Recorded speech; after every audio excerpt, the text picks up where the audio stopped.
been a little minute since I done dropped one of these Just an Unknown podcasts, but here you are, Just an Unknown podcast. And since this is the first time in a long time that I've done this, I'm gonna go over a little bit of what Just an Unknown podcast is. First, welcome. Second, we always gotta share. We always gotta share it with everybody that you know. So everybody has the chance to join in. Ain't nobody left out. Everybody feeling good. Hopefully y'all having a good night. Hopefully y'all eating good, living good, and all that good noise. But let me, after I share it, then I'm gonna give you a little rundown.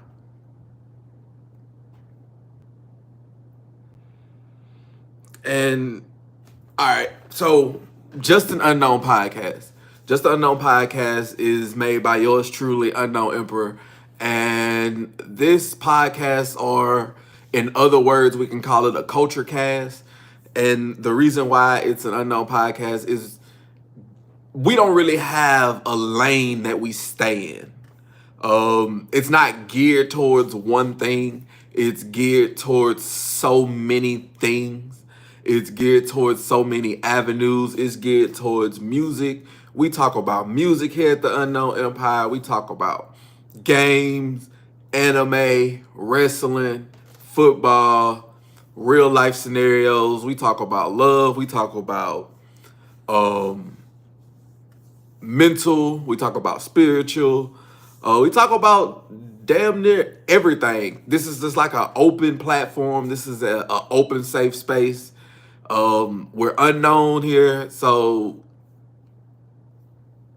you just accepting of everything. You know, you're unknown. You're just going by every day here, and you know, you accepting of all opinions.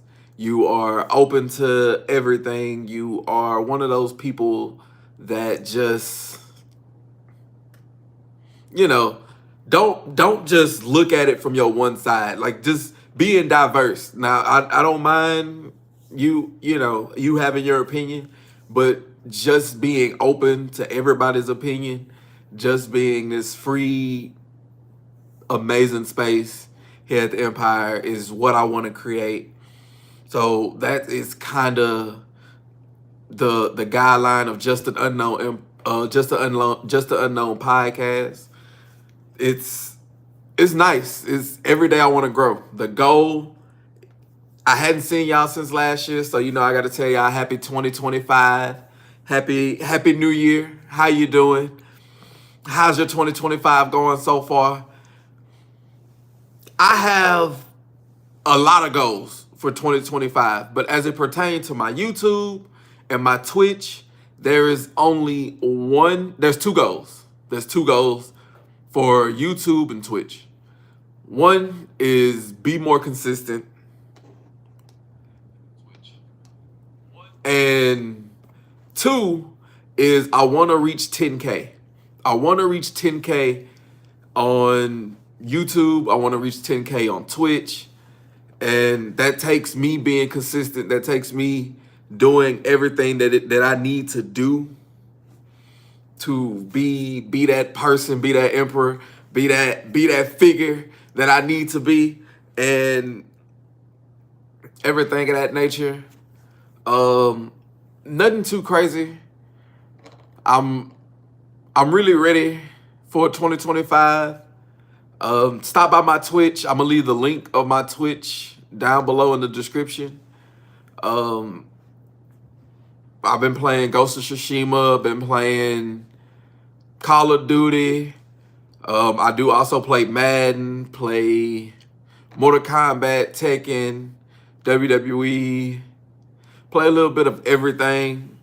Like I said, we diverse. We try to be as diverse as possible.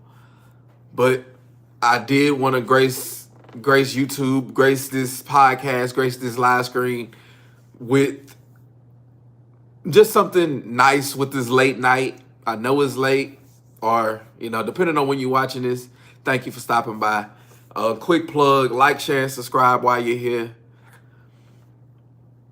it is much appreciated. That's the only way we're gonna get to 10K is if we're all moving towards the goal. We're all sharing it with everybody that we know. We all hitting that like, hitting that subscribe to help broadcast it and make sure it's on everybody's feed, everybody's stream. That's the goal for 2025. We're gonna hit the ground running. From this point forward. And with the diversity, with everything that we cover here in this unknown empire, what we're going to start off with, we're going to start off with the big week of wrestling that has taken place. And we have to start off with Monday night on Netflix. It was an amazing show. It had great presentation. It gave me the nice type of vibe that I know if you were a new wrestling fan, if you were somebody who had never watched wrestling before, you could watch it and then get something from it. It started off with Roman Reigns, our tribal chief, beating Solo Sikoa to get the Ula Fala. I thought it was going to be a fallout from that. I thought it was going to be something huge coming from that, like Paul Heyman turning on him, or I don't know, something The Rock turning on him. But no, him and Solo had a nice match. The new bloodline got involved. Cody Rhodes got involved. Jimmy, I think it was Jimmy and Sammy got involved to even the odds. Roman ate a bunch of moves. Solo ate a bunch of moves. And Roman Reigns got the pin, 1, 2, 3, and he is the only tribal chief. He is the original tribal chief. He's the OTC. That was a great start to it. But if we wanna pick up, it was really The Rock that started off Monday night on Netflix. He came out, he was The Rock. He wasn't the final boss. He was essentially Dwayne The Rock Johnson. He was the PR man. He was the let's get the eyes on the WWE. Let's get this thing going forward. You heard from Triple H. Now it's time for you to hear from me. And we are going to issue in this new era of wrestling, of Raw on Netflix. He thanks the execs. He said he is the high chief and he is The Rock. So he obviously brought eyes to it. We went to that. We also go to a big piece from the Monday night, and that is CM Punk beating Seth Rollins in the main event. It was hard-hitting. It was better than what I was thinking it was going to be. It was back and forth. Seth Rollins hit a pedigree on the announcer's table. Seth Rollins also hit a GTS. They had a nice little finish, or the same finish that CM Punk had with Jon Moxley when he hit the GTS on Seth Rollins. Seth Rollins went into the ropes. CM Punk fell on his knees. No diddy. Seth Rollins fell on his shoulders. He picked him up. Another GTS. 1, 2, 3. CM Punk walks away the victor. And from that point, you can only assume that he is going to go after Gunther, who I think we got a video package for, but we didn't really get much from Gunther. Maybe that was on purpose. Maybe they were focusing on different things. I'm sure he's going to be more of a focal point of Netflix going forward. I think this first episode was geared more towards new viewers are going to be watching this. Let's get the stars that they know, instead of going with the approach of getting the stars that they're going to see. I would have went with the Braun Breaker, the Ludwig Kaiser, Sheamus, Gunther, Finn Balor. Like, those are your stars going forward. Those are your they did the Roman Reigns and everything like that, but with 3 hours, they had The Rock, they had John Cena. John Cena had his segment. He entered the Royal Rumble. He said he's gonna win it. He gave us the little, he's never gonna can do it, but never give up. John Cena, when he has his last match, I am going to bawl. I'm going to cry. I am going to. John Cena, Randy Orton, when they have their last match, that is going to hit home for me, because them two got me through got me through a period of wrestling, a decade of wrestling, really. I could say a decade. They got me through a decade of wrestling. Randy Orton was one of the reasons why I love heels to this day. And John Cena started his farewell tour on this premiere Netflix edition. So it's going to go out with a bang. I don't think he's going to win the Royal Rumble. I think he's just going to keep coming up short, and then punch through at the last chance. He's going to keep this losing streak going, then he's just going to start winning. I don't have a prediction of who's going to win the Royal Rumble yet. I'm going to sit down, really analyze it. I think it, I don't know, it's tough. It's tough. It maybe should be John Cena, and he go to challenge Gunther for the World Heavyweight title. But I know CM Punk want to go after the heavyweight title. Does the favor that Paul Heyman get him, is it The Rock? Is it the WWE title? Is it the World Heavyweight title that Cody Rhodes has?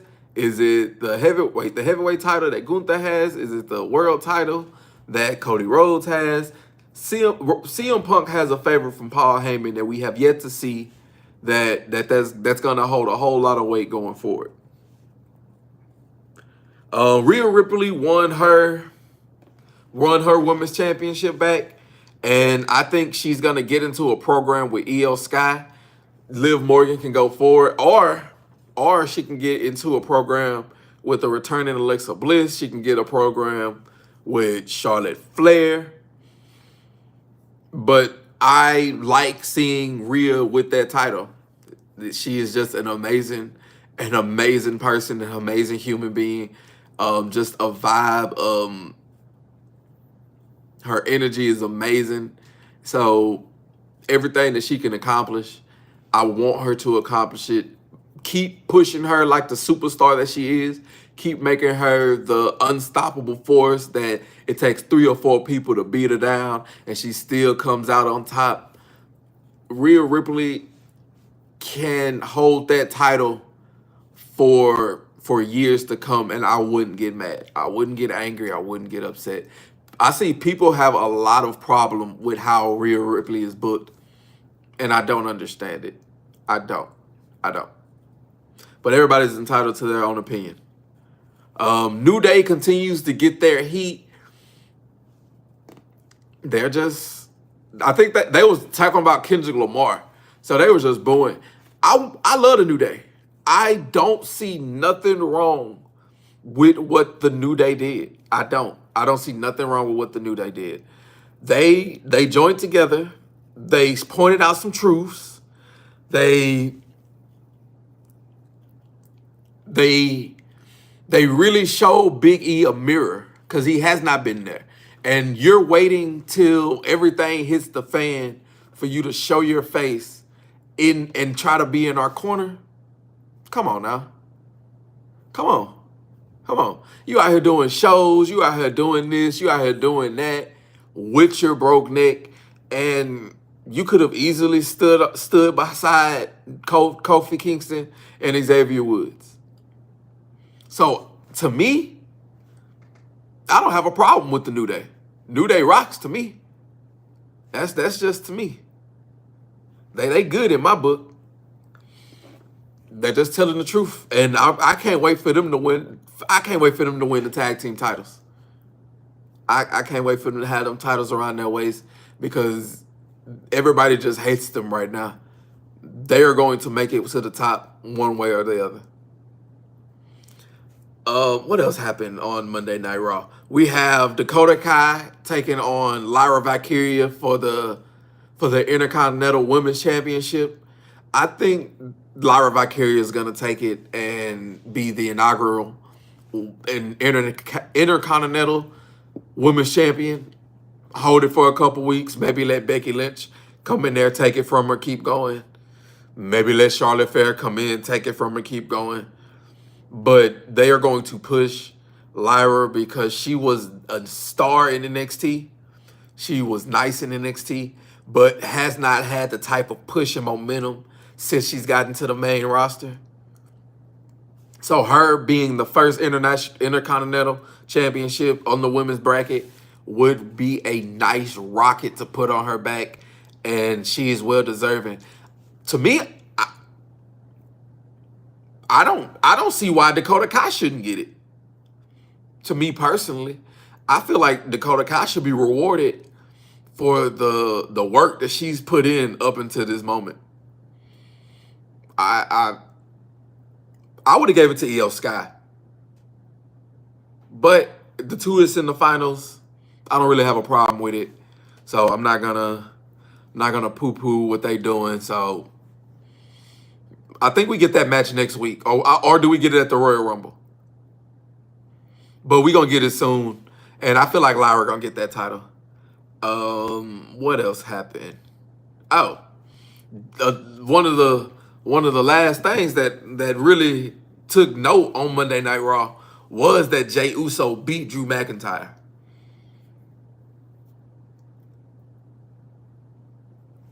Jey Uso beat Drew McIntyre with a roll up. I don't see how that necessarily helps. That all that does is make Drew more angry. And I think that's gonna lead to Kevin Owens, Seth Rollins, Drew McIntyre forming this type of trio Shield type. They're gonna make a new Shield. Seth Rollins, Drew McIntyre, Kevin Owens. And that's just a weird little prediction I have, because they all have something in common, and it all stems from Roman Reigns. Kevin Owens even got involved in that tribal combat match. I said the Bloodline got involved, but Kevin Owens also got involved in the tribal combat match. So hey, I love Kevin Owens, love Cody Rhodes, love everything that they're doing. Their couple seconds, I guess it led into it because it was mentioned on tonight's Friday Night Smackdown. They could have kept these separate, but I guess everything revolves around the Bloodline. Everything revolves around Roman Reigns. So can't really be mad at how it went down. To me, Raw was an extremely enjoyable show. Like I said, the presentation of it was nice. I think that with Netflix, excuse me, with Netflix being the home of Raw now, they are going to put a lot of money, a lot of effort, a lot of time into the lighting, you saw all the pyro that they did? All the pyro that went across that? They put a lot of budget into it. They put a lot of money into that. So I have great things going forward for Monday Night Raw going forward. After Monday, Tuesday, which brings us to Wednesday night. This is a wrestling recap, not a WWE recap. I also watch AEW. And the recap from AEW, I remember it got started with Will Ospreay taking on Buddy Matthews.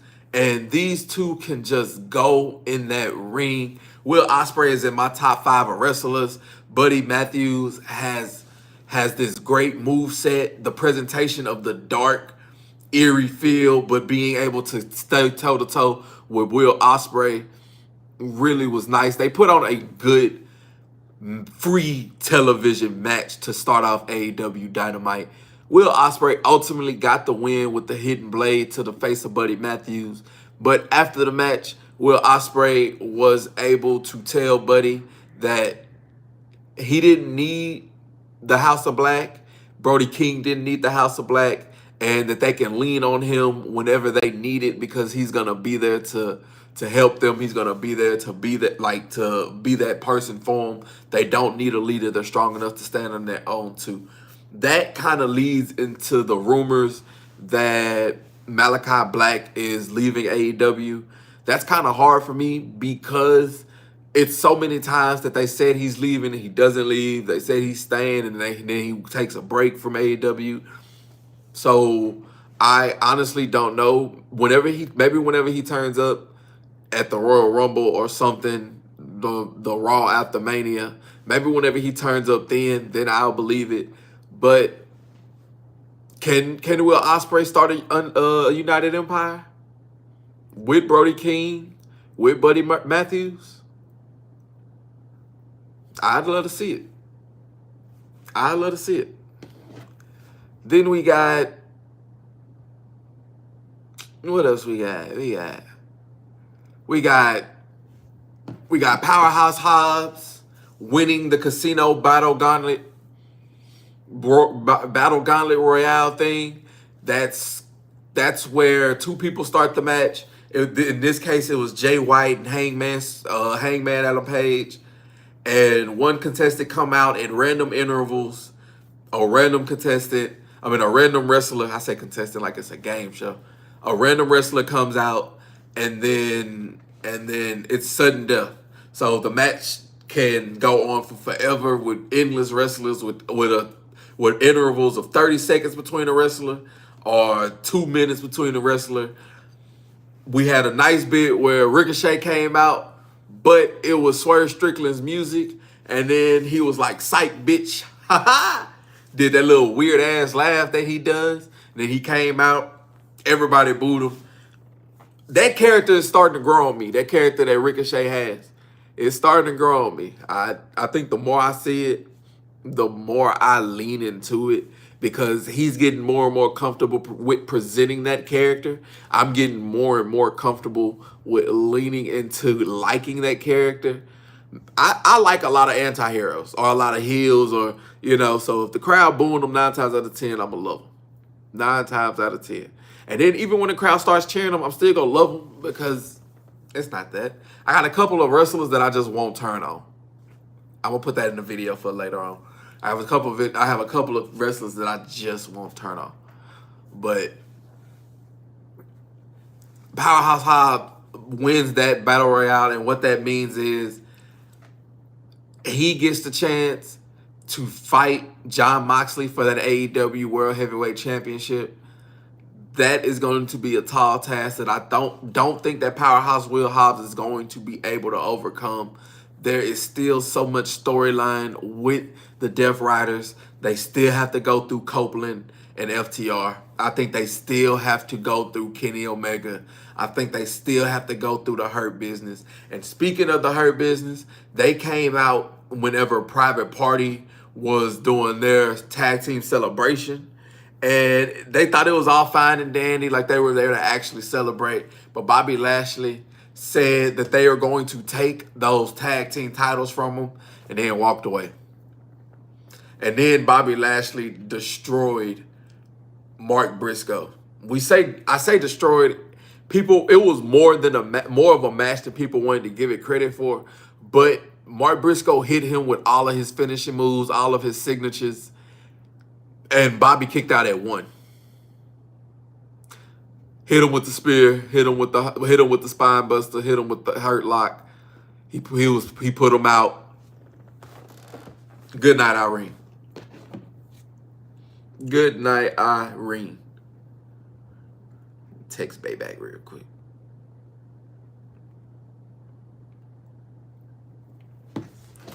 So, Her Business.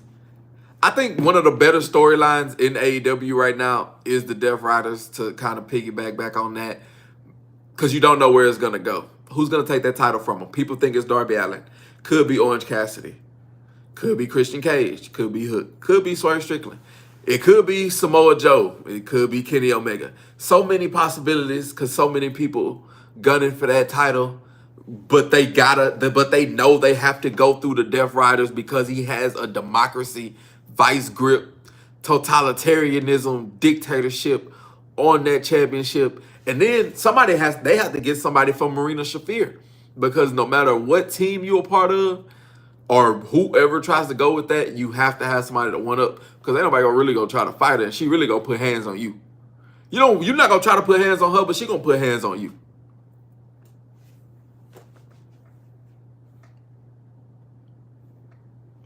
That's one amazing woman. And she is fearful. She is she is fearless. She puts a lot of fear in a lot of people's hearts. I wouldn't want to fight her. I wouldn't want to do anything like that. Then we had another part of AEW Dynamite that was brought to us was Chris Statlander winning the main event, beating Willow Nightingale and Toni Storm to take the #1 spot in the Women's Casino Battle Royale that's going to happen next week. And the winner of that is going to take on Mariah May for her AEW Women's Championship. And out of that, I think this new Toni Storm could win that time. This new Toni Storm, which is essentially Toni Storm, timeless Toni Storm playing Rockstar Toni Storm in a Toni Storm Classic. Beautiful. Toni Storm is growing on that 2024 that she had. She was by far one of the biggest breakout stars, one of the biggest characters in 2024 wrestling. And with her taking on this new gimmick, or maybe it's her same gimmick playing her old gimmick, it's a beautiful masterpiece.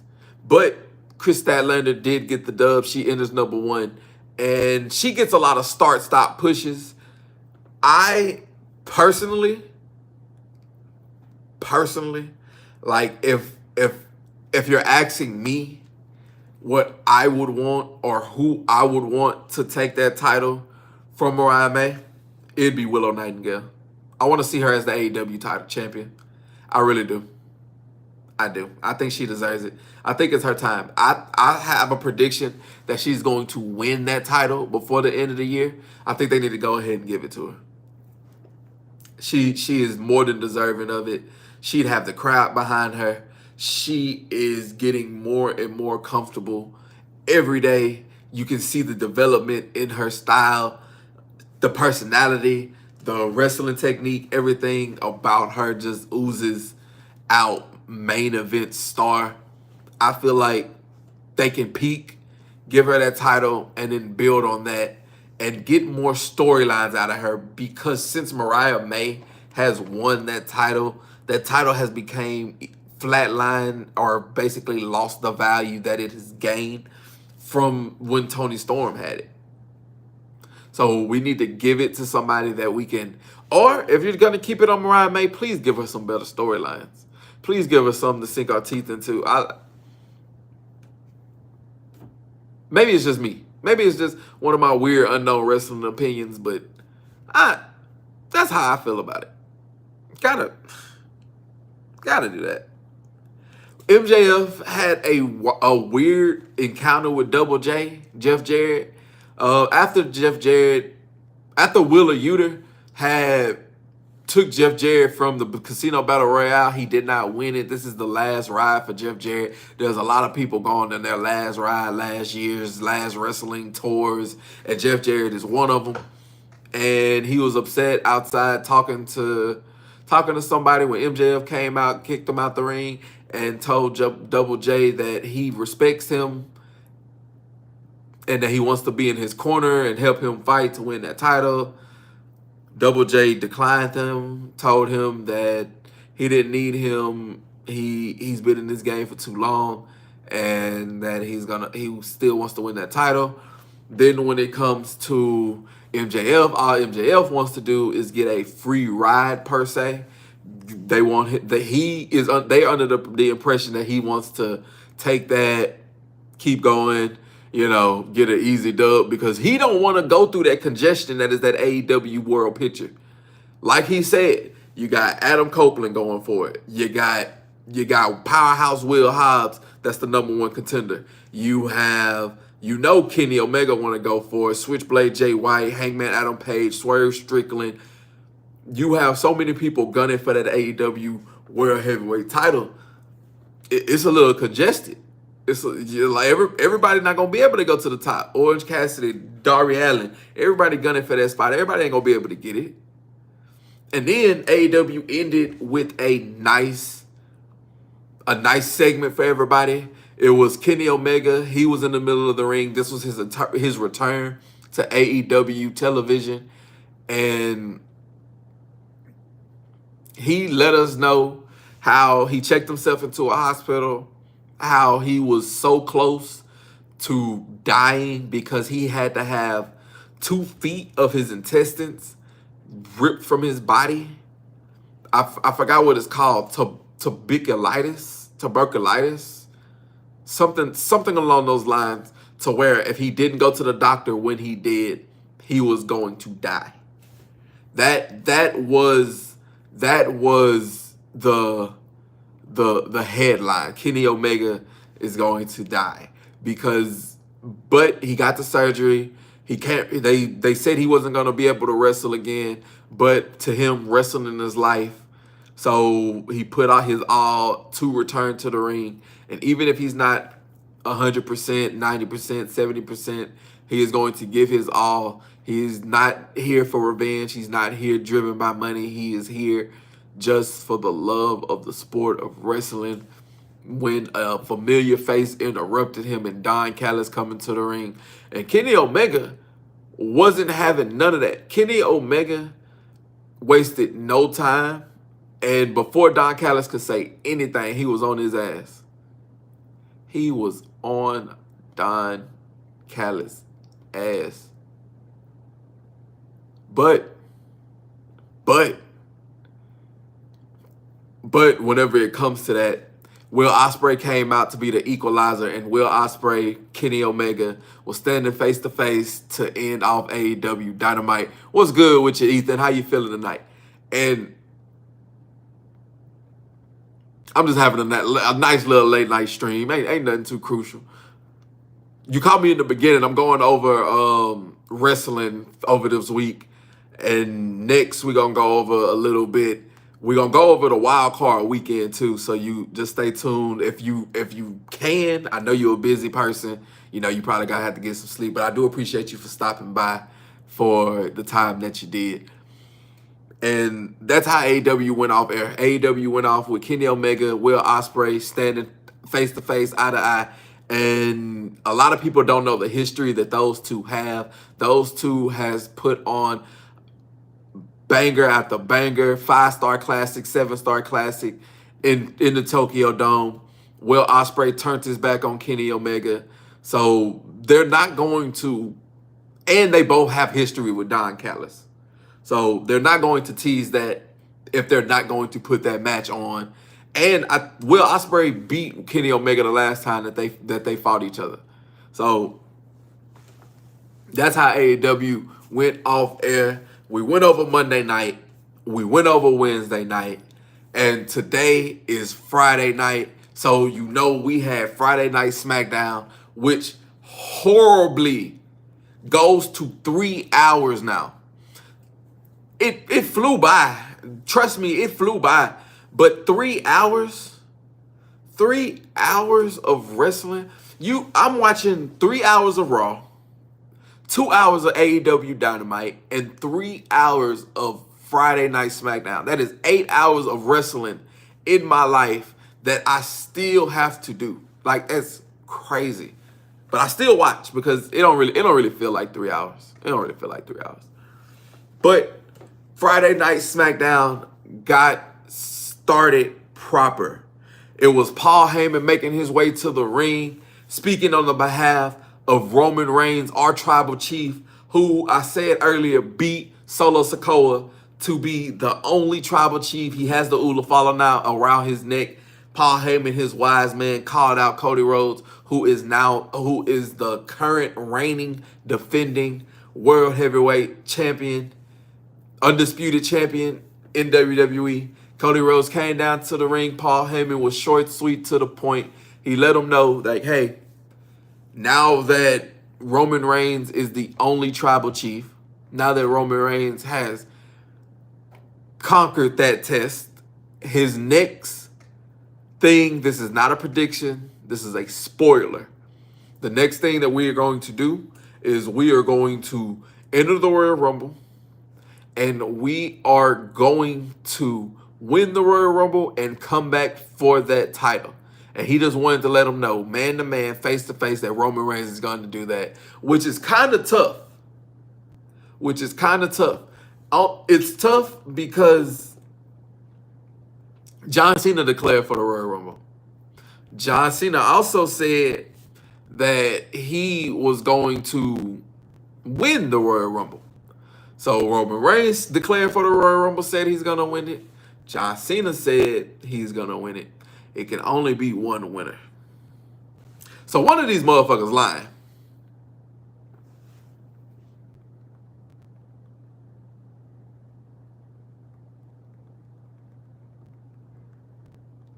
One of these mofos lying. But without all that, Cody Rhodes did not have his chance to speak because before he could talk, Kevin Owens made his way through the crowd, and let me see what's going on. Oh, they don't even let me watch my own. Okay. But Kevin Owens made his way through the crowd. He was telling Cody, like, hey, you are continuously doing this wrong shit. You teamed with Roman Reigns, and now you're shaking hands with Paul Heyman. You shook hands with The Rock, and now Roman Reigns is and you helped him Monday night. So Roman Reigns is now staking a claim at your title, and if he gets power again, it's gonna be your fault. Cody wasn't having none of this. He came out. I mean, he met KO in the crowd. They fought their way up the stairs, broken up by security, whatever. They made their way back in the ring. Jacob Fatu Tama Tonga was cornering that man, Paul Heyman, who obviously was gonna shit a brick because last time he saw Jacob Fatu and Tama Tonga cornering him, they put him through a table. So Paul Heyman was rightfully in there peeing himself. In there finna shit a brick. I'm telling you. You can see the look on his face. Until Jimmy came for the save. But Jimmy got outnumbered 2-1. Cody Rhodes came back for the save. They fought off Jacob Fatu and they fought off Tama Tonga. Nick Aldis was going to kick out Jacob Fatu and Tama Tonga, but he couldn't because they had beat up so much security, beat up so many officials. Everybody was scared to touch him until LA Knight brushed through, pushed him out. And shit, we thought that was going to be the last that we seen him. We thought.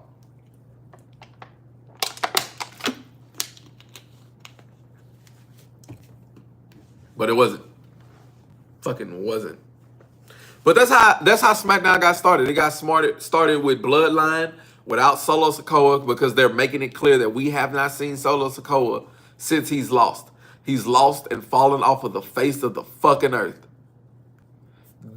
In the words of WWE television, we haven't seen him. We haven't heard from him. These two are running wild on their own without a tribal chief. And this is going to be, I'm thinking, the catalyst that breaks up this new bloodline. That's just me, though.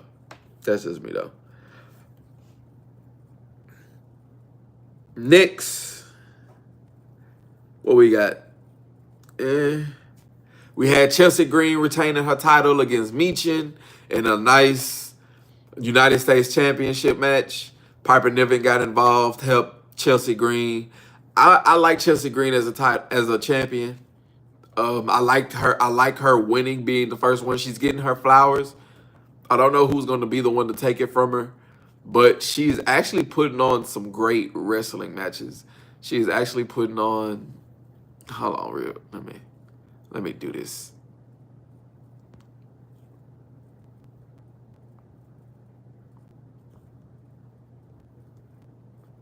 Let me do this, cause. Thank you. But I'm glad that she's getting her flowers, because they tried to treat her like a novelty act, this, that, and the third, throwing her in the dumpster. But I'm assuming they did all that knowing that they were going to give her that championship, which is well deserved. She deserves it. She's going to flaunt it. She is she is a very talented wrestler in between the ropes. She's a great talker. She most definitely can capture a crowd, capture a room. That's why the crowd has fallen in love with her. She retains her title against Michin. I think Michin's gonna get that title before the end of the year out. It's just not her time right now. They're gonna lean in, focus in on Chelsea Green. Los Garza beat Pretty Deadly in a tag team match. It wasn't really much to speak of when it comes to that. We were getting a good little back and forth between LA Knight and Nakamura. Quick side note, Nakamura's presentation is beautiful. His music, the way he carries himself. I can't wait for him to get into a nice little program going forward. Maybe somebody that he can. I want him to get in a program with Karrion Kross. I want the Final Testament to go back to SmackDown, or go to SmackDown, and Karrion Kross goes against Nakamura in just a feud. I feel like that'd be a nice little feud. The vignettes that Nakamura would do, the promos that Karrion Kross would do. Got to. I think that'd be a feud that feed families. But they're both heels. So I mean, I don't know. WWE will make it work somehow. But like I said, we was getting a nice match between LA Knight and then Shinsuke Nakamura. But like I told you earlier, he got involved with the Bloodline business. Bloodline came out there, got involved in his business. They caused the DQ, meaning that Nakamura retains. They beat up LA Knight, which is crazy. Which is crazy. They whooped LA Knight ass, and then Jimmy and Cody Rhodes fought them off. But instead of Nick Aldis banning them, Cody Rhodes has Nick Aldis in his back pocket. Because all Cody Rhodes can say, or all Cody Rhodes has to say is, Nick, this is what I want. The nigga's gonna be like, all right, you got it. All right, you got it. You want it, you got it. They like this. They like that. But he said, they're there, we're here. Let's have a tag team match. Nick Aldis gave them the thumbs up. What this did was this set up a tag team match between Jimmy and Cody Rhodes taking on the Bloodline in the main event, which is weird because you went into the show without a main event. From me as a viewer, you went into the show without a main event and made the main event up as so what if the motherfuckers didn't fight? You ain't having no main event? You ain't having no main event? Huh? Next, we had Motor City Machine Guns beating the A-Town Down Under. I feel like A-Town Down Under, their team is long overdue a breakup. Their team should have been broken up. Their team should have been not together. I don't know why they're still together. I don't get it. I don't understand it. WWE should have been broken them up. They've been teasing a breakup for so long. Just for them to stay together is asinine. But Motor City Machine Guns get the dub.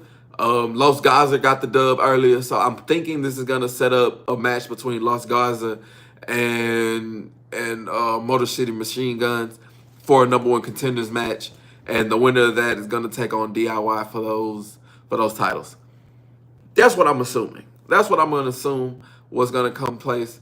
Because that seems like the most WWE thing to do when it comes to a lot of teams jostling for position. I'm gonna put you in a mini tournament. You two face each other. You two face each other. The winners face each other, and then y'all go home, which is understandable. It was just a nice little bracket. I think Los Gaza and Motor City Machine Guns are gonna put on a good match. Motor City Machine Guns in WWE is still a surreal feeling. I remember watching them in TNA back in the Gap, back when I was a knee high, and it watching them go to WWE, be on the main stage where it's well deserved. I'm happy to see that for them. I'm happy to see that for them. And then it's Tiffy time. It is my favorite time of the day. It's not Dame time. It's not hookah time. It's not prime time. It's Tiffy time. Because last week she cashed in her money in the bank and she walked away from Smackdown as your women's champion. And she was getting celebrated just a year ago. She was making her debut in SmackDown. And at that ripe age of 25, she is one of the youngest women's champion in WWE history. That just proves that she is 9 times better than you. And she's going to let you know it.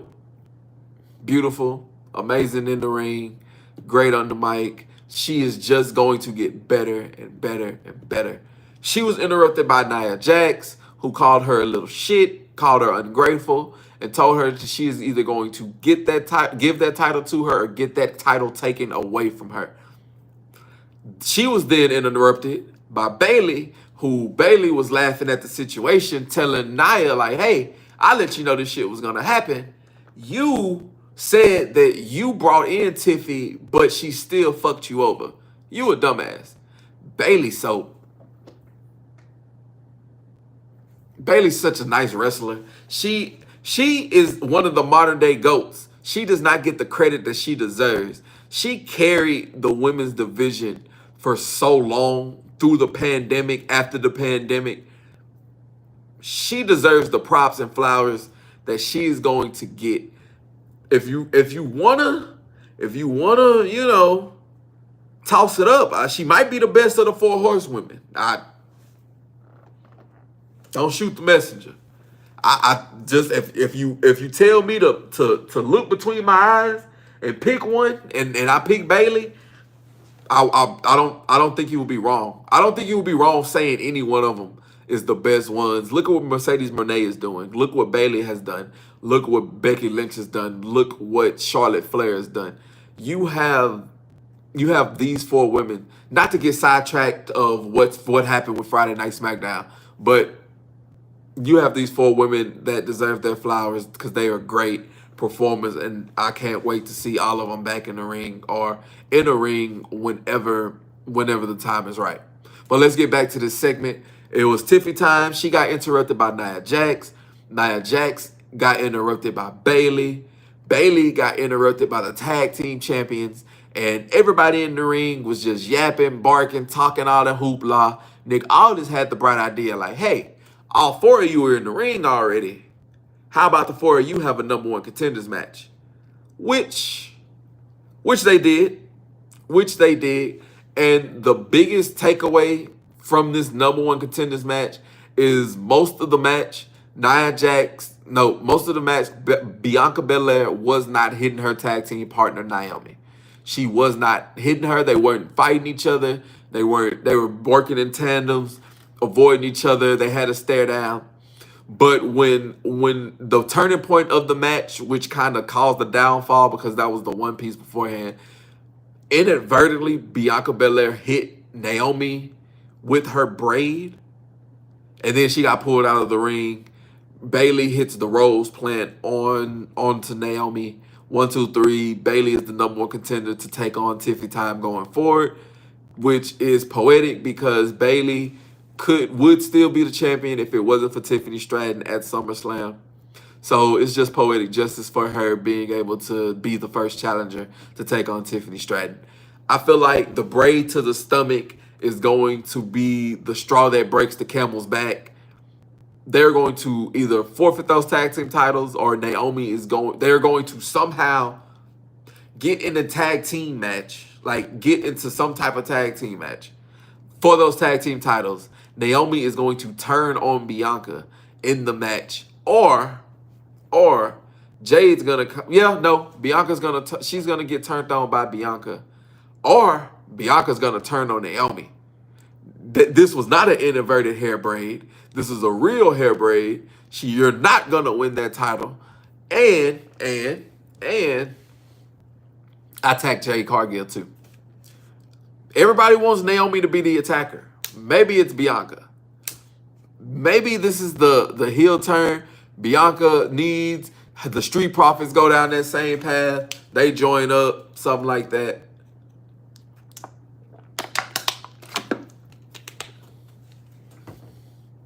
But I wouldn't be mad at it. I would not be mad at it at all. Wouldn't be mad at it at all. But Bayley is the #1 contender. And then we get into the main event. The main event of Friday Night SmackDown was Cody Rhodes and Jimmy Uso taking on the Bloodline, which is Jacob Fatu and Tama Tonga at the moment. I don't even think they called them the Bloodline. I just think they called them Jacob Fatu and Tama Tonga. So taking on those two, which is the honorary Bloodline at the moment until Solo Sikoa comes back. They're the new Bloodline. Even without the Ulufala, Jacob Fatu still loves Solo Sikoa. But the bad guys got the dub this week. Cody Rhodes was distracted by Kevin Owens. That left Jimmy in a precarious 2-on-1 position. But it's always like 3 or 4-on-1 when you go against Jacob Fatu, because that Samoan Werewolf is set out for a breakout 2025. I wouldn't be surprised if there's a title around his waist before the end of 2025. I have a lot of breakout superstars that I have poised to break out this year. I can't wait to make that video. But there you have it on that Friday Night SmackDown. Jacob Fatu was left standing tall with Tama Tonga because Cody Rhodes and Kevin Owens kept fighting. They kept fighting. They made their way out back to the ringside. They were in the crowd area. They were fighting on top of a box-like structure. When KO saw these tables, he was finna hit a powerbomb through the tables. Cody Rhodes got out of it. He hit a spear through these tables. They both went crashing down. That's how Friday Night SmackDown went off of the air. And that concludes our wrestling. That concludes our wrestling portion of Just an Unknown podcast. We went over Monday Night Raw, we went over AEW Dynamite, and we went over Friday Night SmackDown. I will be a little bit more in depth with my wrestling videos going forward. I would love to hear everybody's opinion on wrestling. I would want to hear your opinion. If you're just WWE, I want to hear your WWE opinions. If you're just AEW, I want to hear your AEW opinions. If you're both, I want to hear both. I'm open to all opinions, so I don't have a problem. So if whatever you like in wrestling, feel free to let me know in the comments down below. Let me know who your top wrestlers are. Let me know who your favorite storylines are. Let me know if you have a breakout superstar going forward for 2025. All that is welcome here at the Empire. That is perfect. Hopefully everybody is still doing good out there. Hopefully everybody is still chilling and vibing. If you want to take a little drink, take a little couple second intermission, you're more than welcome to. My Empire is great.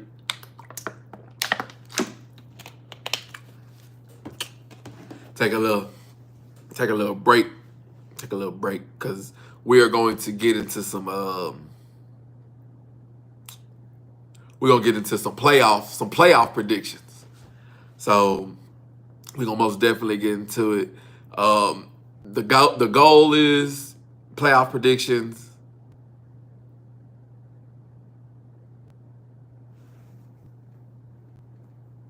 Playoff predictions. Then I'm a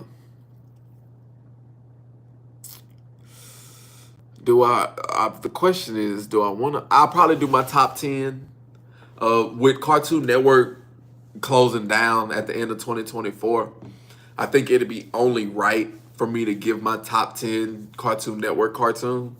So I can most definitely take care of that here. And then also, like I said, take care of NFL weekend. And then I'm going to read a Reddit question, and that's how we going to end Just the Unknown podcast.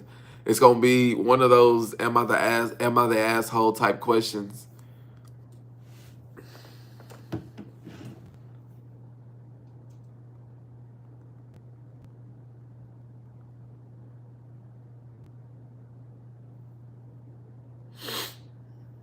Hopefully everybody's still doing good out there. I really just want to, what y'all want to, we can really listen to some elevator music in between stuff. Like,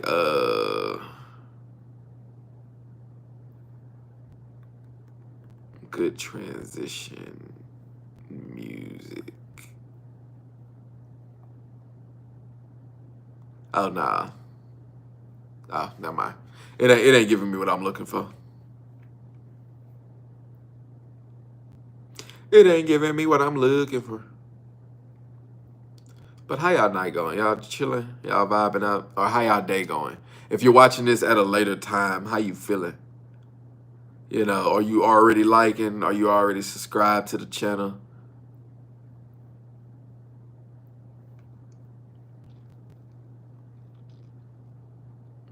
As always, I had to share the link again, you know, just in case some people up. Had to share the link one more time.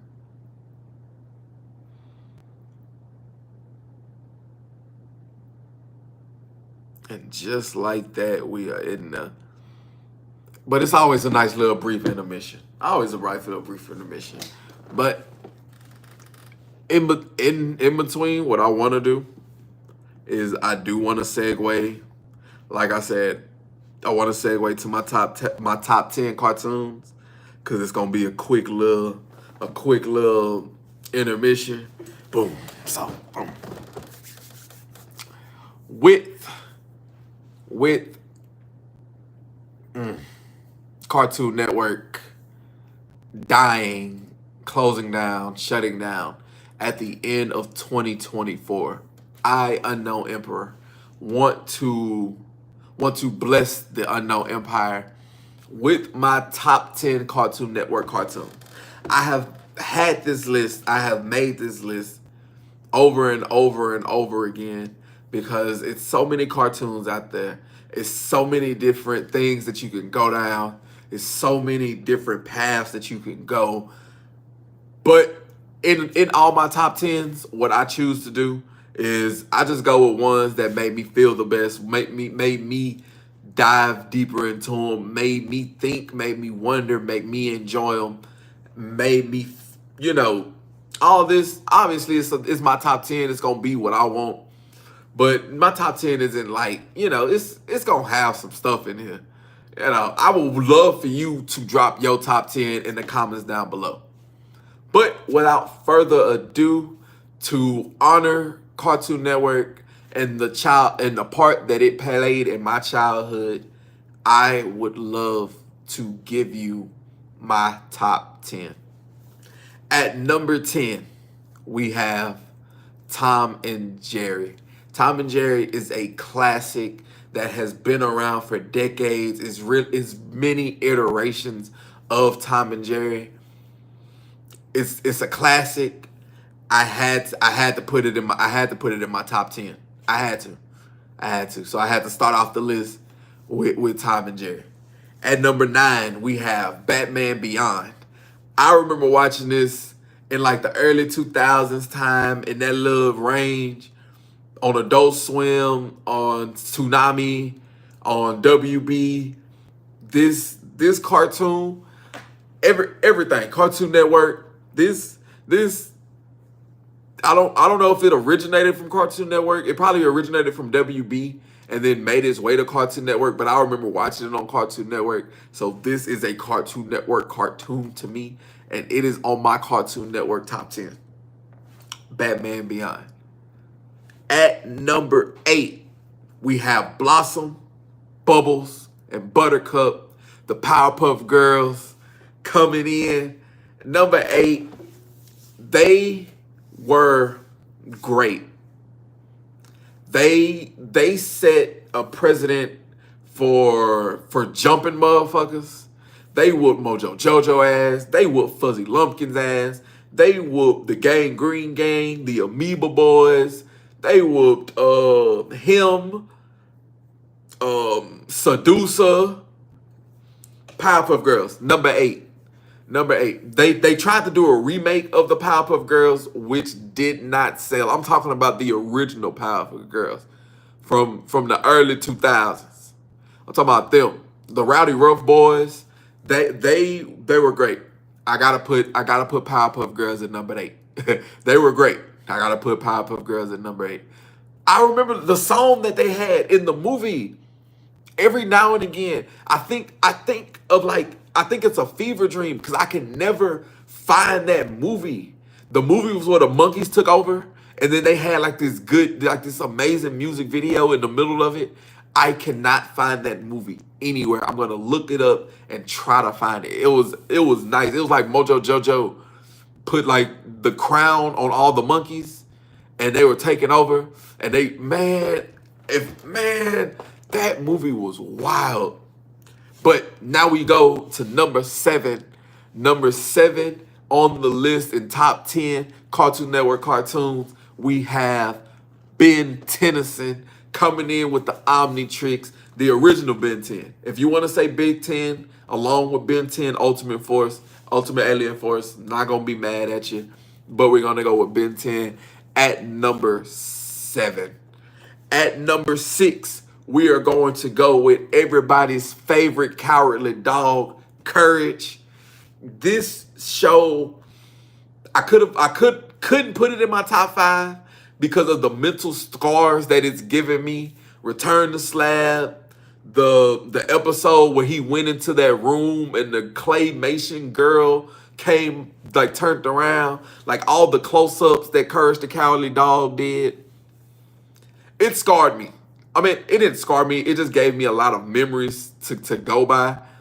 But I actually like that show. I've watched it in its entirety from episode 1 to the end of the season, like at least 2 or 3 times. The villains in there are memorable. And then the conspiracy theories that is around Courage the Cowardly Dog. If your show has a conspiracy theory around it that has made me rewatch you, 9 times out of 10, I love your show. If your show has a conspiracy theory, like a cartoon conspiracy theory around it, or it's a lot of different outlets of how people see your cartoon or your show, 9 times out of 10, I like it because I'm going to rewatch it. Like Rick and Morty. Rick and Morty, if I were to do my top 10 shows, Rick and Morty would be number 2, number 1. Because of the replay value, because you have to watch it from episode 1 to from season 1 to season 7, from episode 1 to the latest episode, and you're missing something every time. You're not going to catch everything. I like shows like that. Number 6, we had Courage the Cowardly Dog. Now we get into my top 5. My top 5. At number 5, we have Regular Show. If Regular Show did not have that drop-off where they were in the dome, in space, this would be number 3, number 2, easy. But the way that Regular Show ended off was just too ass for me to put it above this. The fact that it's even still in my top 10 lets you know how like the first 5 seasons were good. Even though it was just like 15 minutes, again, the theories behind a Regular Show, the trips, the character development, the last episode, how it kind of showed how they growed up. Like everything before the last episode, up until they got to the dome, was good. Everything in between that time with the dome and shit, awful. I don't know what the hell they was doing. They was just trying shit. Number 5, we have Regular Show. They're supposed to be having like some type of spinoff or remake of it, which is fine by me. Which is fine by me. At number 4, we have Samurai Jack. Gotta get back to the past, Samurai Jack. Watcha, back to the past, Samurai Jack. Number 4. And if you watch the 4th season or the last season that came out, they tied up a whole bunch of loose ends. They made it to where I had to go back and watch episode 1 to the last season, and I'm gonna do it again because I've watched it when the season came out and it was so far behind that I have to watch it again. Like Samurai Jack, even in the early episodes where he's not doing much talking, it's still so much to watch in the show, in the animation, in the way Samurai Jack just carried himself. That cartoon does not get the love and appreciation that it deserves.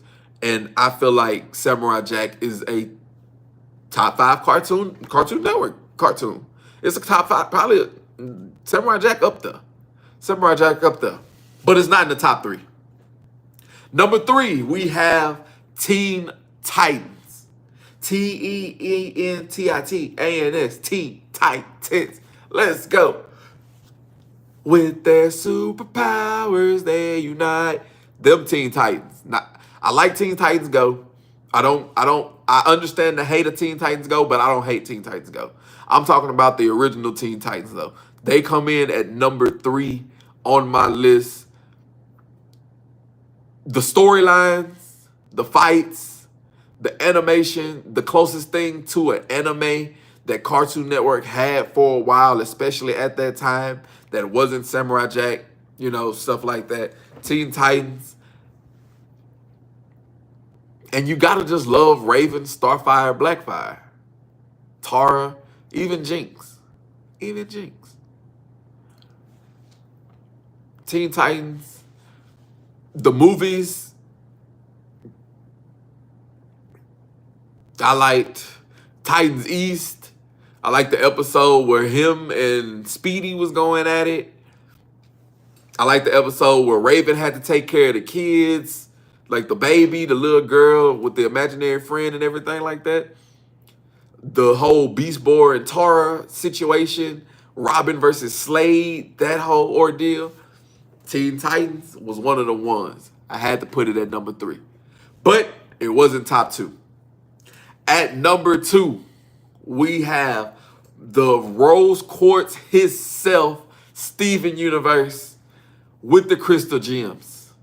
With Garnet, Amethyst, and Pearl. They are the Crystal Gems, and they will do what they can to save the day. And if you think they can't, I promise you they will always find a way. Where do I start with Steven Universe? From episode 1, it's captivating. Even though it's slow paced, I still thought it was something that made me want to watch the second episode. And then when everything started hitting the fans with the diamonds, with who his mom really is, with the war, who's the real villain, who's the real heroes, where your perspective is, it really puts a blurred line on hero and villain. It puts a blurred line on right and wrong because everything is very perspective and subjective. And Steven had to go through that as he grew up, as he became more of a gem, as he got more information about how everything was taking place. Steven Universe is a show that I recommend to everybody. It is a show that it has 6 seasons, 5 seasons, 6 seasons. It's great. I advise anybody to watch it. I advise anybody to watch Steven Universe. It's not number 1 though.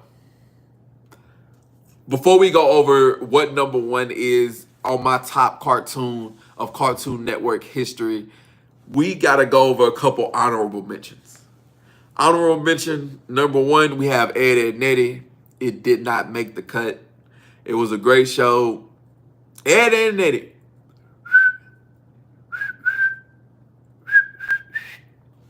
You know, lips getting dried out. You know. And then Eddie, honorable mention, it did not make the cut. Another one, we have The Marvelous Misadventures of Flapjack. Just the trippiness of that show, that and Chowder, the trippiness of those two shows make it to where both of those are in my honorable mentions. And rounding out my honorable mentions is going to be Total Drama Island. Total Drama Island is great. It's perfect, marvelous. I love to watch it. I like to watch the episodic. I like it. I personally want a Total Drama Island character. I want a Total Drama Island character. I want to voice a character on Total Drama Island. I want to have a character that goes deep into Total Drama Island.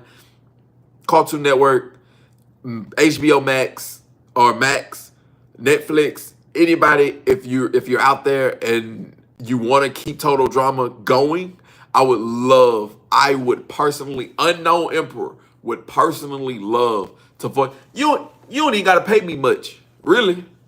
That's a dream of mine. To have a character on Total Drama Island that favors me. I get to go far in the show and I get to voice them myself. Please give me that. But you're in my honorable mentions. The #1 show in Cartoon Network history of all time. Of all time.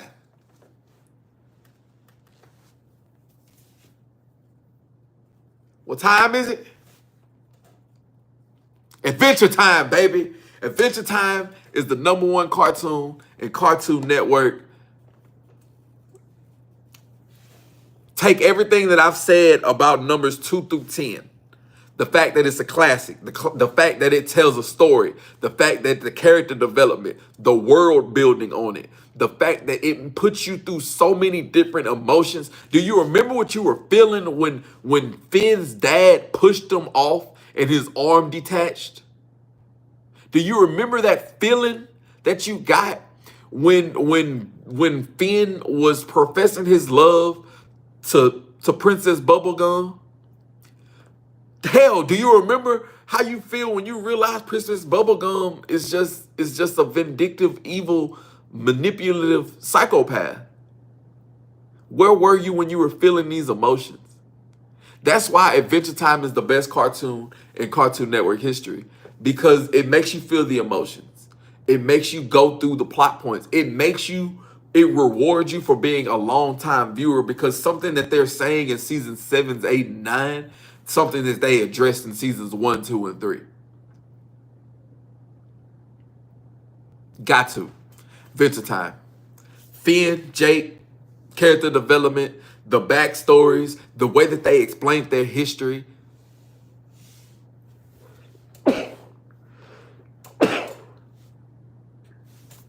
The way that they did that was just astronomical. Rounding out the top 3, Teen Titans at #3, Steven Universe at #2, #1 is Adventure Time. Thank you so much, Cartoon Network, for all that you had to offer us, all the great shows, all the great classics. You are beautiful, amazing, and I appreciate you for the memories. Let me know what your favorite Cartoon Network show was. You let me know if you have a top 10 of Cartoon Network shows. You let me know if you agree with my top 10. You let me know if you don't agree with my top 10, how good or bad that my top 10 is. And while you're here, tag Total Drama Island and, spam up Total Drama Island, because Unknown Emperor wants to be on Total Drama Island.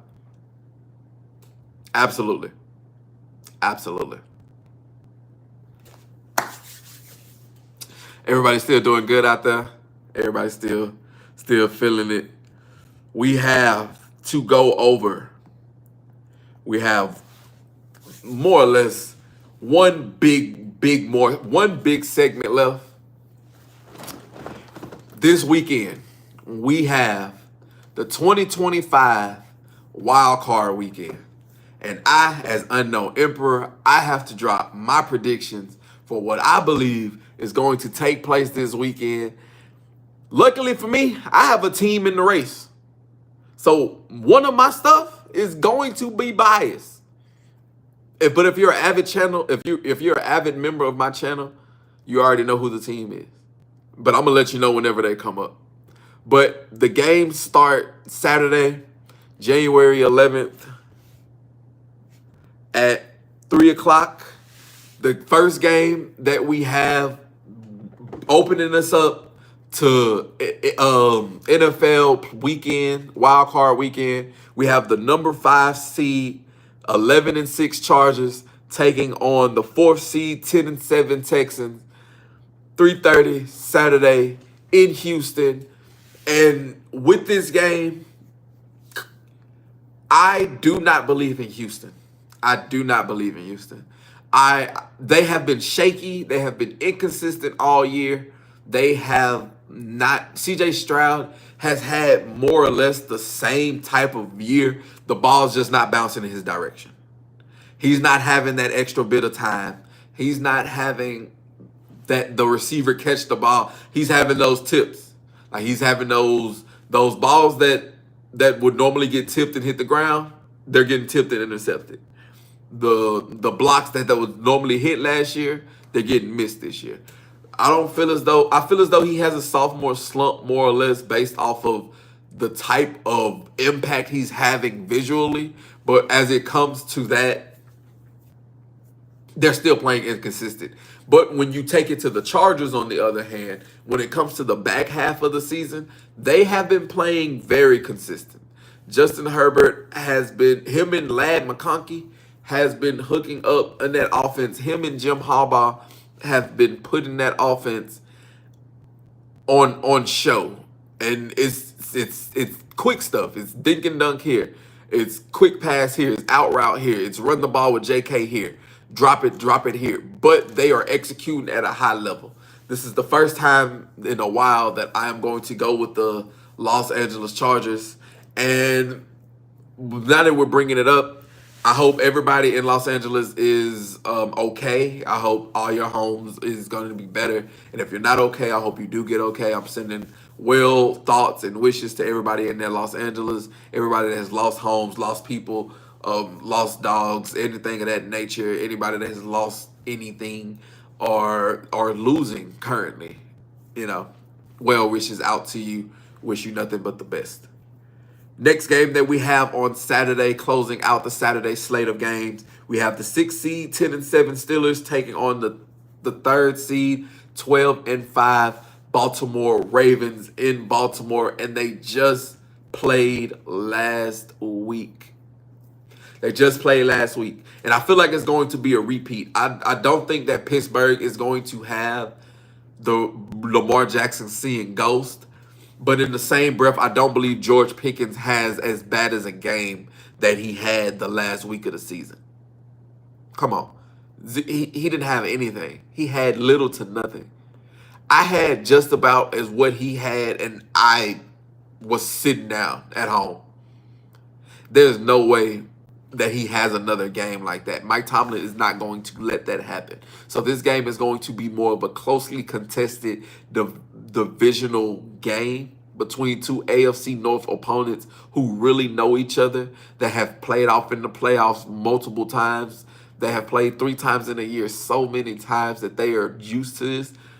I feel like Lamar Jackson overcomes these demons that is the Steelers, and he gets a playoff win over them. Mike Tomlin goes back to the drawing board when it comes to the team. This has a potential to be an upset. Every game has a potential to be an upset, especially with this being a divisional game with the teams that know each other so well. But I'm going to go with the Baltimore Ravens.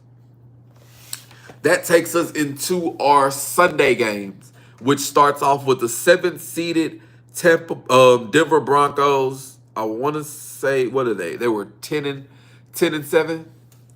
10-7 Denver Broncos travel to the 2nd seed Buffalo, who are 14-3. No, they were 13-4. They were 13-4. My bad. I'm sorry. 13-4. 13-4 Buffalo Bills. I think Josh Allen gets the dub here. Josh Allen gets the dub here, and they go on to face Baltimore next week. Bo Nix put on a great season. Sean Payton put on a great season. They achieved higher than what anybody was expecting them to achieve, but it's time for them to go ahead and hang it up. It's over. It's done. You finna get ready to head out to Cabo, which is perfectly fine. I feel like this is gonna be closer to what everybody is thinking. I feel like this is gonna be close enough to where people have a little fear in their heart, like, oh my goodness, can the Broncos really win? But I don't think that the Broncos come out on top. I feel like it's probably a field goal game. Probably a field goal game. It's crazy if it's a field goal game the other way. Like 27-24 Broncos win type ordeal. But for the sake of it, I am taking the Buffalo Bills to beat the Denver Broncos. For our 3 o'clock game that week, we have the 7th-seeded 11-6 Green Bay Packers taking on the 2nd-seeded Philadelphia Eagles sitting at 14-3. These two teams met in Brazil the first week of the season, where Philadelphia Eagles came out on top. This week, they're traveling to Philadelphia, where the same shit is going to happen. Jalen Hurts is now healthy. Jalen Hurts has cleared the concussion protocol. And when the Philadelphia Eagles are healthy, they are by far the most complete team in the NFL. And they are right now the healthiest team in the NFL. Jordan Love tends to play well whenever it comes down to December, January time.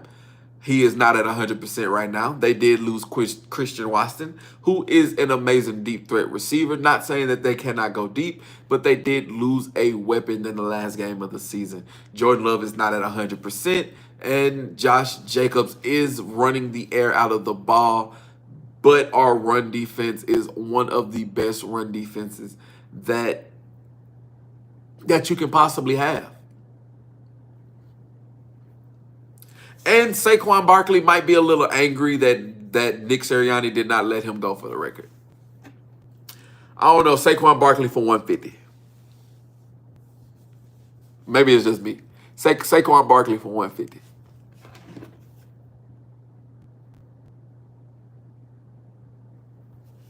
$150. Saquon Barkley.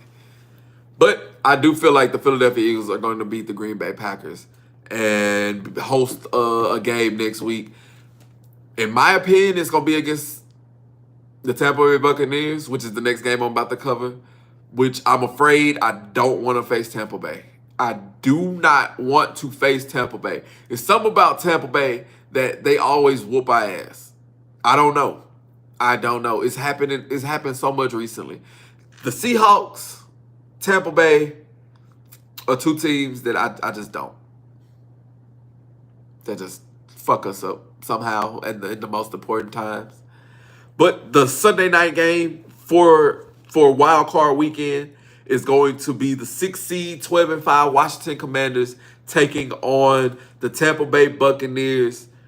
And Tampa Bay is the 3rd seed, sitting at 10-7. They won the NFC South. Some people might call it an upset. I just think the better team is going to win. I feel like Tampa Bay is going to beat the Washington Commanders. I feel like Tampa Bay is going to beat them. I feel like this is going to be a high-scoring game. Two teams that just really say to hell with defense. Let's put up these points. Baker Mayfield is going to sling it. Jaden Daniels is going to sling it. They have one team has a running back by committee. The other one has Brian Robinson Jr. and Jaden Daniels to rely on. Both of them have a nice core of receiving. One of them has Mike Evans. The other has Terry McLaurin. Mike Evans has a chance to go up against Marshawn Lattimore again. It might be a Cortland Finnegan, Andre Johnson moment. I'm hoping it's not. But it might be a Andre Johnson, Cortland Finnegan moment. But in the sake of my predictions, I am going to go with the Tampa Bay Buccaneers. Which leads me to the last game of the wild card weekend. And it is the 14-3 Minnesota Vikings taking on the 10-7 Los Angeles Rams. They are going to Arizona to fight. They're going to Arizona to play their game because of the fires that's happening in California. I feel like I feel like Los Angeles is going to win. The Rams is going to beat the Minnesota Vikings. The stage is going to be a little bit too big for Sam Darnold. Matthew Stafford is going to be playing with Los Angeles in his mind, and he's going to play lights out. I'm going to take the Los Angeles Rams. That's pretty much it. I wasn't going to go too much in detail about why I would pick them, but there you have it. There you have it. There you have it.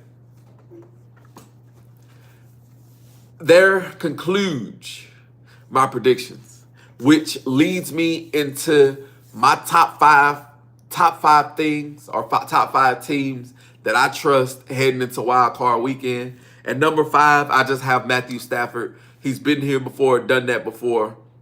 I trust in him, believe in him. I believe in him more than I trust a whole lot of other teams heading into the playoffs.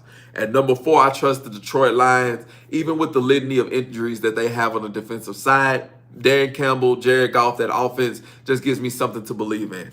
At number 3, I have the Buffalo Bills. Josh Allen has not had the failures in the playoffs that Lamar Jackson has had. I just feel like right now Josh Allen is playing on a different level, and he is the only team that has beat the Kansas City Chiefs this year. Granted, he has not beat them in the playoffs where it matters the most, but they might not have to. They might not have to be the team to beat them. They might not have to be the team to beat them. They might get knocked off beforehand, and it might be an AFC Championship game in Buffalo. I don't know. At number 2, I have the Philadelphia Eagles. That's the second team that I trust the most, or the second best team that I see heading into Wild Card weekend. At number 1, I have the Kansas City Chiefs. Kansas City Chiefs. I know 2 of the teams that I said are not playing this Wild Card weekend, but we can change it to teams that I trust more heading into the playoffs if it make you feel any better. But with the Chiefs, they're two-time defending Super Bowl champions. They have Patrick Mahomes. They have Andy Reid. Is nobody I would trust more in the playoffs than the Chiefs. And there you have it. There concludes my NFL predictions heading into the Wild Card weekend. This kind of brings us to the stopping point of this installment of Just the Unknown podcast. I'm going to take this time right now. I'm going to head to Reddit, and something that I would like to implement in my channel, something that I would like to implement like with my community, my Unknown Empire, is something like work horror stories, like workplace horror stories, or like Am I the Asshole? I would love that.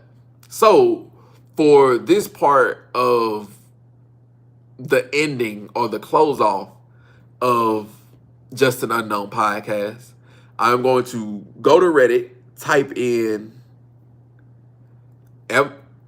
AITA, and I'm going to find a nice headline. I'm going to read the Am I the Asshole story for you. And we're going to see as an empire if they're the asshole.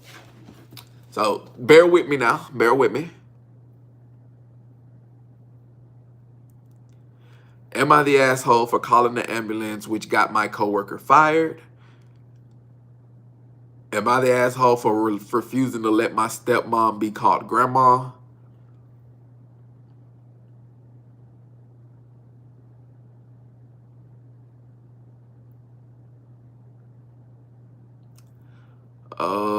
Am I the asshole for kicking my BIL out of my house for things he said about me? Am I the asshole for breaking up with my boyfriend because he's a mama's boy?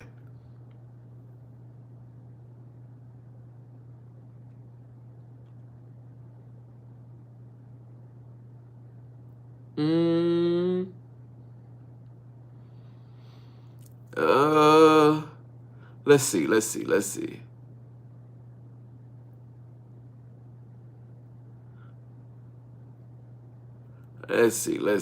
see.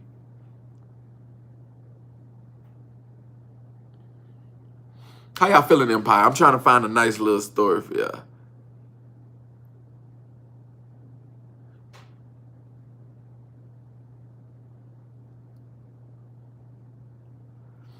Wait a minute. Am I the asshole for telling my lesbian ex-wife that her partner cannot be my son's mom? It is by OK Carrot 5110. Let's see.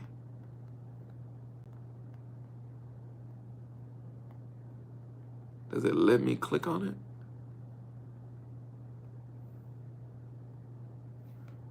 Oh, let me see. Let me see if it let me click on it. I'm trying to see. What did I just say? What did I just say for the am I the asshole?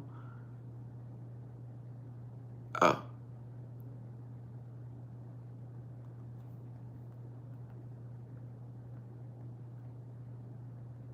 No, it don't let me click on it. Why don't it let me click on it?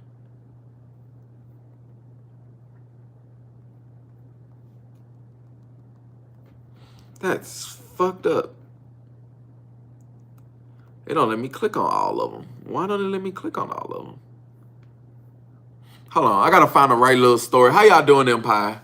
I gotta find the right little am I the asshole story for y'all on Reddit. My bad. I thought I had found one, but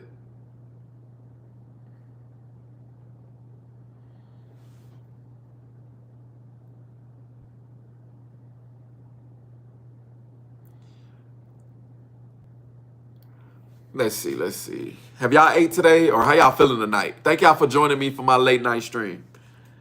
Am I the asshole for taking advantage of my girlfriend? Am I the asshole for evicting my brother and his family from the house I have inherited so my daughter can live there? God damn. Am I the asshole for ruining a child's life? Shit.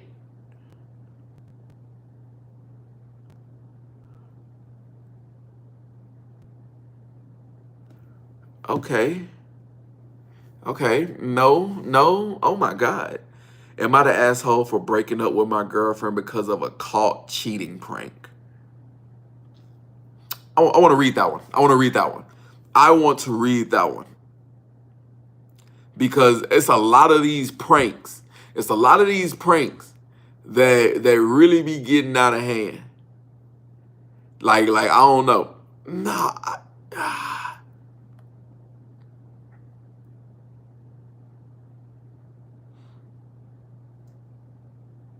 Oh.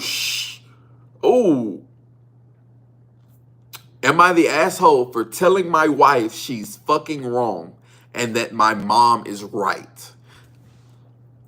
By, who is this? Who wrote this? By Striking Current 2180.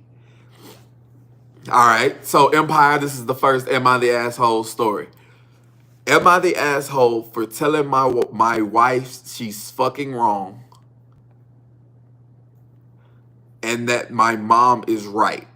I, 35 male, have been married to my wife, 32F, for 5 years.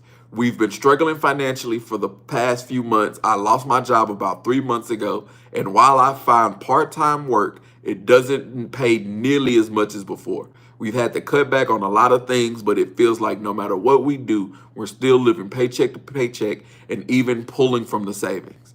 Recently, my mom, 65F, came over to visit and she noticed how stressed I was about the money situation. She offered some advice on how we could save money, things like cutting down on takeout, meal prepping to avoid buying groceries multiple times a week, and switching to cheaper brands.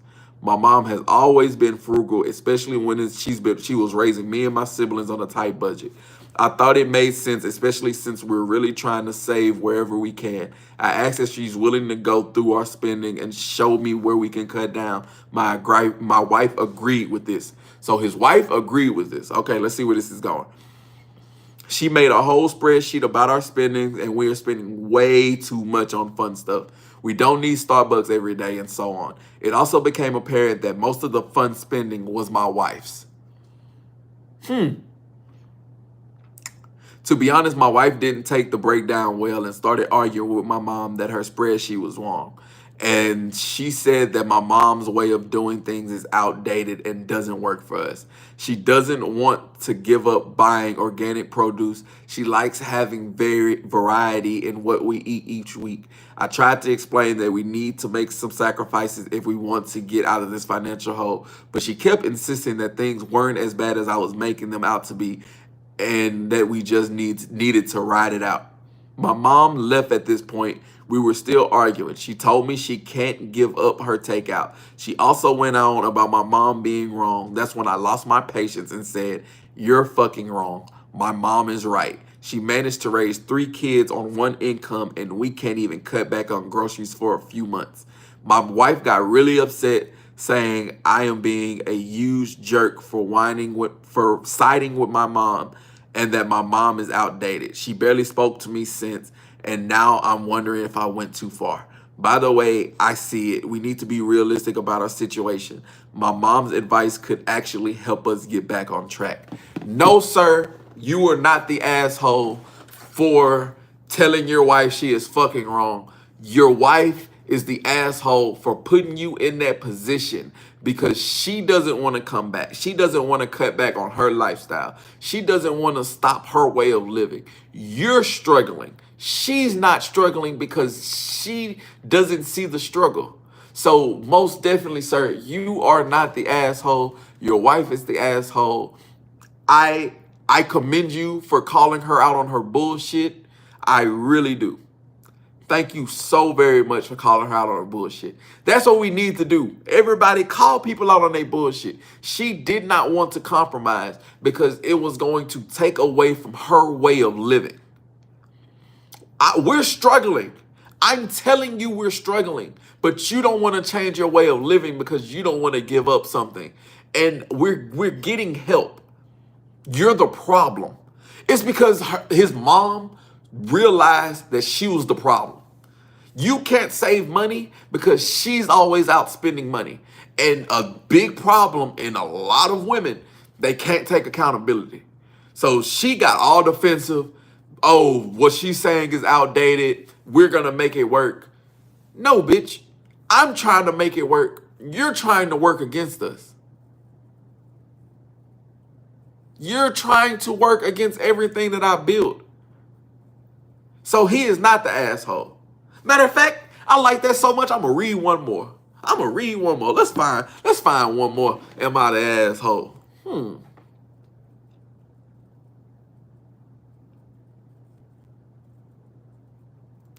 Ooh. Damn. Am I the asshole for refusing to take care of my children? This is wild. Hold on. Never mind. That's too much. They wrote a fucking book. I'm not finna read a fucking book.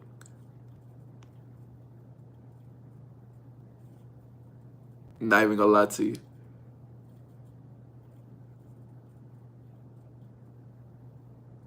Am I the asshole for telling my mom she'll never have grandkids because of how she voted? God damn, y'all are ruthless. Y'all not open to people's opinions. They tell you they like the color red, your favorite color blue, you just cut them off? That's fucked up.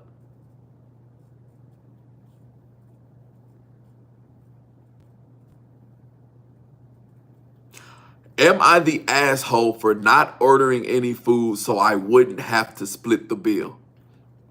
I don't care how long this one is, I'm going to read it. I don't care how long this one is, I'm going to read it. And this is going to be the last Am I the Asshole? All right. This, am I the asshole for not ordering any food so I wouldn't have to split the bill? This is from Additional Wasabi 357. This was posted 166 days ago. So I, 27 male, have been a part of a small friend group around 8 people total, basically since college. For some background, 2 people from the group, Susan and Greg, are just absolute leeches going out for lunch. Except them, expect. I'm pretty sure he meant to expect them. Expect them to order the most expensive thing on the menu, then feed you some sob story about finances, then then dump half the bill on you. Last weekend, Dan, one of the people from the group, told me about a casual dinner. I told him if Sam or Greg was there, I wouldn't be able to come. He tells me that they wouldn't be there, but I should just put my opinions to the side and come just for once. This is kind of where I was like, and I agreed with him and told him I would be there. I showed up and we all got to talking. Everybody began putting in their orders. Most of them spent about 40. There were only about 6 people there. When it gets to Susan and Greg, they both order expensive dishes around $200. When it was my turn to order, everybody looked at me, but I just picked up the menu, pointed at a $4 Miller Lite, and sent the waiter away. Dan asked why I hadn't ordered anything, and all I said was I lost my appetite. The other 2 friends got up as well, canceled their order, and just had drinks. After the main course came out, I saw Susan and Greg picking at their food. The waiter then brings over the check. Greg then grabs the waiter and asks him to split the check 5 ways. I stand up and correct him, and the check was to be split 3 ways. Greg looks at me confused and asks why, since we always split the bill. I reminded him that 3 of us had not eaten any food, so we would just be paying for our drinks. So basically, at the end of the night, Dan, who probably only ate around $50 worth of food, was stuck with a $146 check at the end of the night. God damn. $146.98. Yes, I remember the exact number. I swear I saw his jaw drop when he picked the receipt up. I slid a 10 towards the check, said goodbye everyone, and walked out. The next morning, I found my phone full of text messages from Greg and Susan telling me that I was an asshole for not ordering any food and forcing them to pay more than they accounted for. I honestly laughed because the steaks alone were more than what they had paid. Oh my goodness. I also got a lot of messages from Dan saying that I could have just not came instead of pulling that stunt and getting him stuck with an outrageous bill. Damn. Edit. At this restaurant, the bar is separate, so drinks are on a separate bill. If that makes sense, if anybody is concerned about leaving a tip, I live in Australia. God damn. Nah. I don't feel like he the asshole. Me personally, I don't feel like he the asshole. I don't feel like he an asshole for going. I don't feel like he an asshole for only getting drinks. I don't feel like he an asshole for only paying for his drinks because he didn't eat. Why are you coming to a place for where you can't pay? And then the other friend is the asshole because he's talking about if you were gonna pull that stunt, you shouldn't have came. Bitch, I asked you if they were gonna be there. First of all. And second of all, it's not up to me for pay for everybody. If I wouldn't have came, would you have canceled the whole thing? See, and that's why people be thinking they too high and mighty. People be so lost up in their own little mind. They be thinking that they shit is the end all be all, motherfucker. No, it's not. So no, you are not the asshole. You are not the asshole. That's some shit that I would do. That's some shit that I would do. I'm going to go, show my face. I'm going to speak. But then as soon as I see what the play is, I'm not even hungry no more. I'm not hungry. Empire, y'all want me to read one more? Y'all want me to read one more? Am I the asshole? Because if y'all want me to read one more, I can go ahead and read one more. If not, I'm gonna go ahead and go ahead and call it a night. Let me see if I can find one more while y'all figure that out.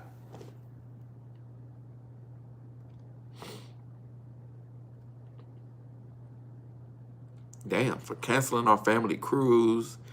Am I the asshole for exposing my wife's cheating and not wanting to do anything with a child that isn't mine? God damn. Am I the asshole for telling my husband that I don't want to be a single mom with three kids? That sounds like they ain't got nothing to do with him. Am I the asshole for uninviting my fiance's work wife from our wedding? That's petty. That's petty. That's petty.